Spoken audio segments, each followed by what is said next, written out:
Mas pinapalalim pa ng People's Television Network ang plano nitong makipag-ugnayan sa mga pangunahing broadcast network sa bansa bilang bahagi ng mas malawak na hakbang para sa modernisasyon ng government media at pagpapalakas ng public information drive sa Pilipinas. Ayon sa pamunuan ng People's Television Network, ang nakikitang partnership ay hindi lamang simpleng content sharing kundi posibleng kolaborasyon sa production ng mga programa, technical support at distribution ng mga government-related content upang mas maabot ang mas maraming Pilipino sa iba't ibang platform.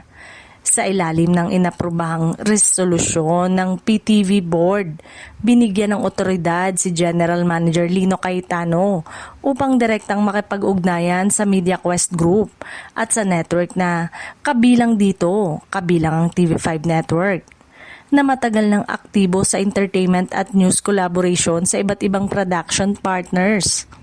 Isa rin sa pangunahing tinutukoy na posibleng katuwang ay ang GMA Network, na kilala sa malawak nitong regional reach at strong news operation, na maaaring makatulong sa pagpapalawak ng government information campaigns lalo na sa probinsya at remote areas.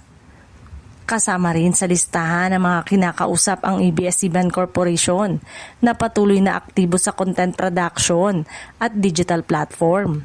Kahit na wala na itong free TV franchise, ngunit nananatiling malakas ang presensya sa online at cable distribution. Ayon sa mga obserbador sa industriya, kung matutuloy ang ganitong uri ng partnership, maaaring magbukas ito ng bagong modelo ng public-private media cooperation sa Pilipinas, kung saan ang state media ay private network ay magtutulungan sa halip na magkompetisyon, lalo na sa panahon ng krisis.